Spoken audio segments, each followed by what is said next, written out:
week we were talking about how to grow in your role. And I thought we would start with this, thinking about your learning and your impact. And I think it's quite useful to think about roughly, if you were kind of visualizing how much you think you're learning at the moment in your role, where would you be? And how much impact do you think you're having? If you can annotate, go for it. Put a bit of annotation on the screen. So you might go, I might say I'm sort of here. I feel like I'm learning 75% of the time. Obviously, it's a bit of a kind of art more than a science. But where are you? And how much impact do you think you're having kind of right now in your role? So how much do you think you're learning and how much impact do you think you're having?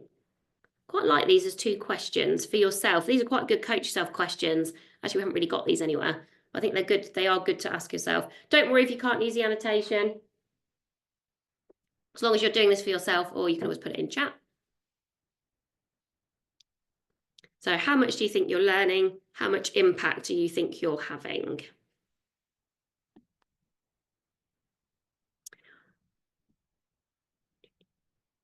Interesting. We have got some people quite low down here, kind of going, oh, I'm trying to draw them based on the stars. That's probably quite low. We'd probably want to increase that percentage. I'm guessing if you're here today, part of being here today is hopefully increasing that percentage. Loads of people, like pretty good. I think anything up here, we're like, I'm having a positive impact. Anything down here, again, I think we're like job to do. This makes me think, well, what would I want? What action could I take? What would I want to do differently? And this really made me think when I was preparing for this about this sort of create, not wait mindset. I think when I started my career, I wanted to learn and I wanted to have a lot of impact, but I wanted other people to tell me what that looked like. It's like, well, what do I need to learn to get to the next level? Tell me what it looks like to be really good at this job. Like, you tell me, Mr. or Mrs. Manager, you tell me, organization. Whereas now I think the responsibility for this sits a lot more with us. If we're going to have this kind of create, not wait mindset, take accountability, it's like, well, how do I make sure that these percentages stay high consistently? Like what does that look like?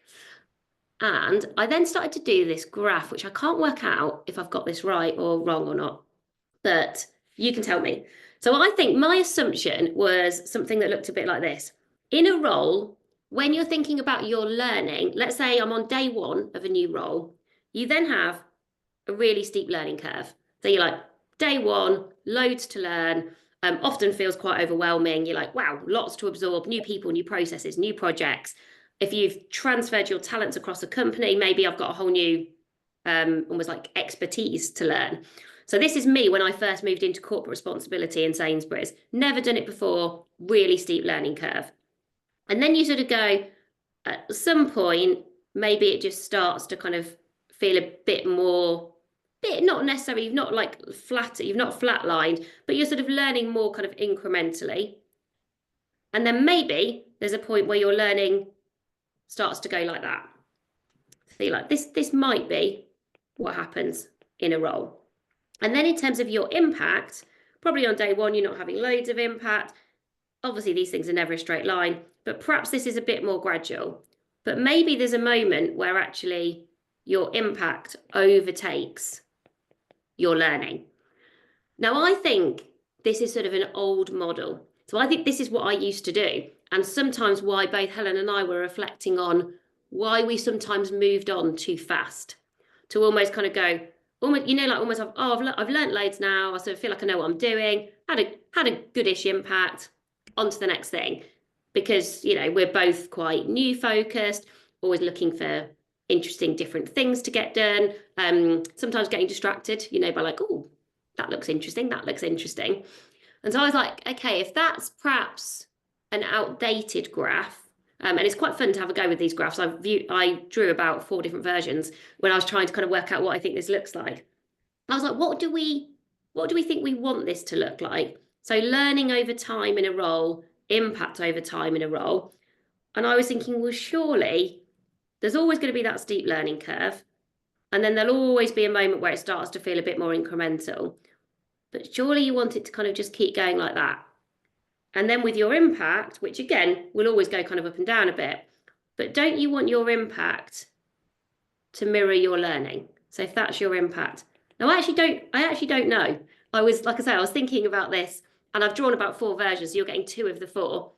But maybe just think about this for yourself, because I think here, kind of assuming that there's this sort of crossover point, I sort of go, okay, but there's quite a lot that we could do so that actually this doesn't happen.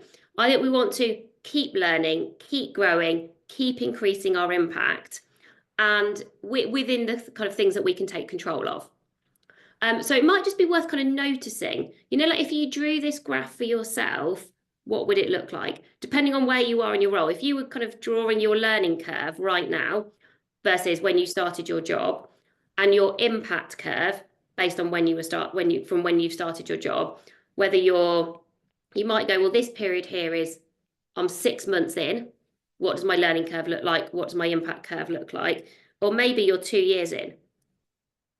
I like the idea of being able to sort of plot this once a quarter and then kind of doing it live and keep adding to it.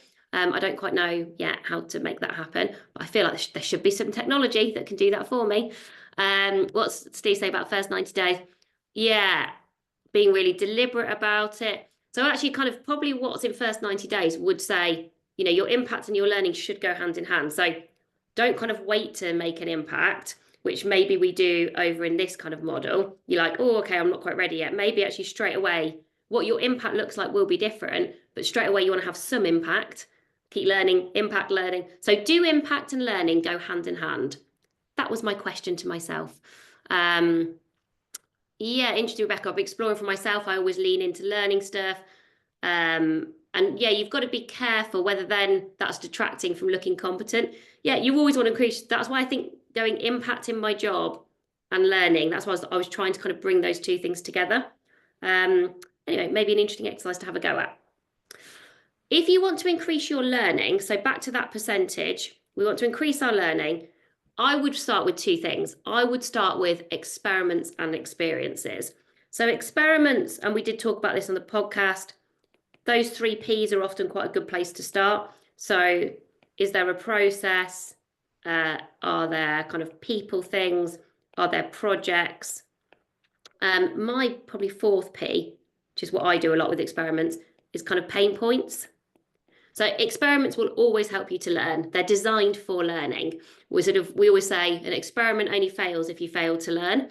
And so what could you be experimenting with? If you want to increase your learning percentage, design some experiments. We all have enough space in our roles to experiment with something. There'll be something you could try out that you could try doing differently and kind of learn as you go, experiment as you go. So perhaps there's an opportunity to think about that. We're being much more intentional about our experiments across Amazing If. We've actually got an experiments Teams channel now where we're sort of sharing our experiments. So like for example, this week I experimented with using Copilot live in a workshop for the first time. And I used it in a few different ways. Some worked better than others. It felt quite uncomfortable. It's not normally we obviously do this, we're live drawing.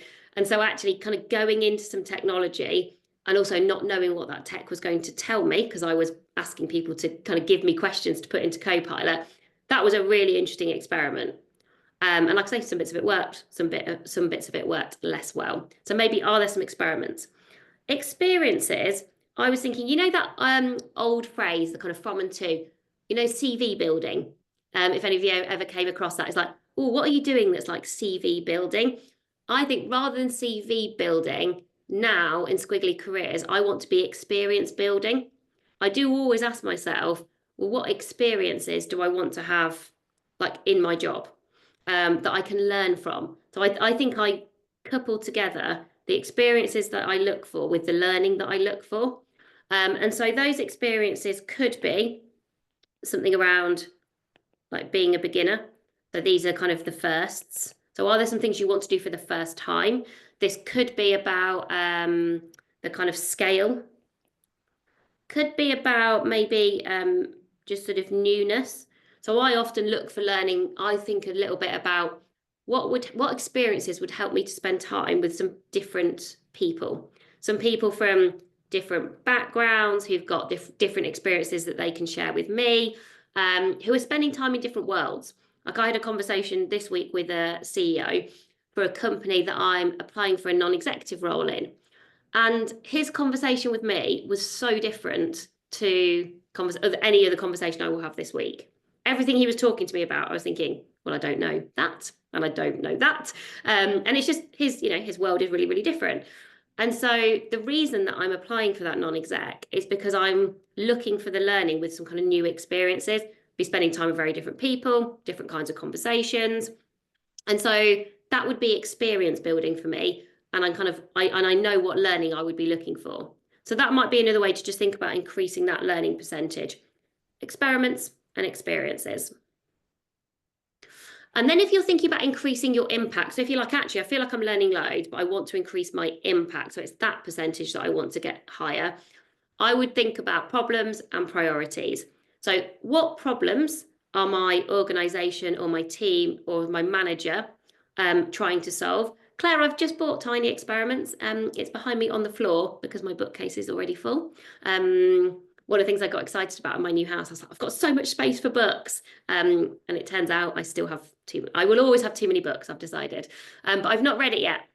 So I think she might be a good podcast guest maybe. So I've kind of got one eye on that. But think about problems. Problems are a really good way. Solving problems increases your impact. So a really kind of smart thing to do. And if you're not sure what the problems are, ask people. Say to your manager in a one-to-one, what's feeling frustrating, or what challenges are on your mind at the moment, or what do you think is kind of getting in our way from what we need to get done? And just kind of listen and think, oh, okay, so that's a problem that clearly needs solving. So I remember when we were in marketing, we hadn't really got any kind of learning for the marketing function. And so obviously I absolutely jumped at the chance. I was like, oh, if that's a problem that needs solving, that's a problem I want to solve. And so that really helped me to increase my impact in that job by getting involved in that project. So think about problems. And then priorities is being really clear about, I think it was Rebecca who made the point around, you don't just sort of want to do random stuff. You sometimes do want to do random stuff. I do. But if you're thinking about impact in your role, you've got to link it to the priorities of your team, of your, like what you're trying to achieve, the outcomes. So I think being relentless about understanding your priorities and then matching your impact to your priorities makes a really big difference. It's that question from Liz Wiseman. High Impact Players is a great book, and she's brilliant on the podcast. And she has that question. High impact players always ask themselves, what's most important now? They can always answer it.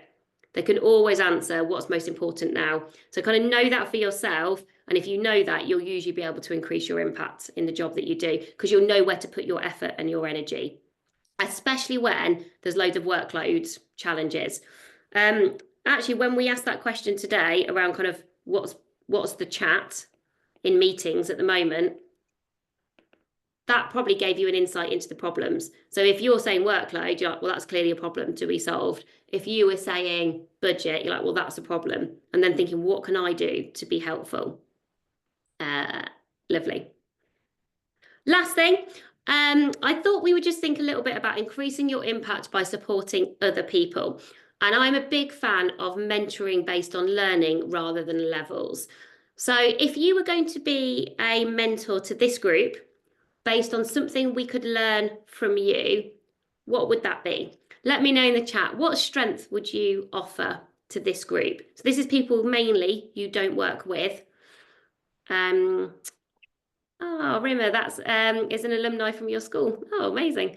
So yeah, let me know in the chat if you were going to offer your kind of strength out, if you were going to do some strengths-based mentoring to everyone in this group, like what would you do mentoring on?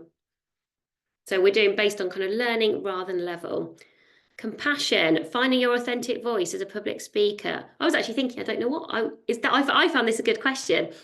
I was thinking maybe developing ideas from scratch would be my one. Like I like a blank piece of paper. Yes, being squiggly, how to present with impact, building confidence from Sarah. Given some feedback this week. Leadership. I have no doubt, Steve. Helping people get unstuck, building relationships, ways to progress in your career. Difficult conversations, great one. It is one of my dreams, these are things that I dream about, is that somehow we could connect this group together in a way where maybe this could happen. And maybe if you are seeing something now and you know that you're a regular PodPluser and you think, oh, I'd like to learn from that person, maybe get in touch with them on LinkedIn, maybe ask them. It's always okay to say no if you've got loads on at the moment. But a few people saying, like, like to think it kind of is squiggly dating. I was sort of trying to avoid saying that, but it is a bit like that. One thing I wanted to mention, actually, I was going to give you this little short example. This is from our new book of an organisation that have done this. So I am reading from our new book. So a UK bank that we work with, they noticed that this wasn't happening. And so to increase people's impact in their roles, they did something called a skills swap. And so the way that this worked is they made it open to everyone. It was opt-in, so kind of low-key and informal. And you did 15 minutes in pairs for skills swap, so quite similar to what we've talked about. And they were saying, their kind of quote about it was, organisational status goes out the window. Anyone can learn from anyone. And the skill swaps have covered everything from running meetings, how to get a mentor, using new bits of technology. And now they've just started to do these all of the time, interspersed, because they do them in person, interspersed with topic teach-ins, which are held virtually. And they were saying they've made it really low-key and informal, and they've put just enough structure around sharing, and that everybody who's done it feels like they've really increased their impact.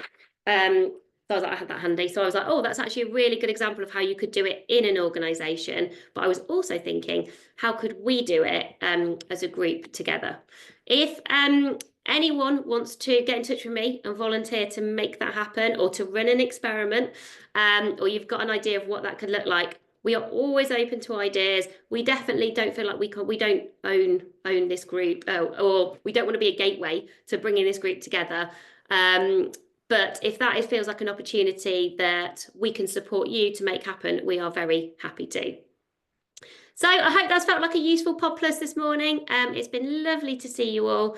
If you are in the UK, the sun is shining today in a very unusual way. So I can't get away from saying, please do enjoy the sunshine if you have a bit of time today. Thank you all so much. It's been lovely to see you all.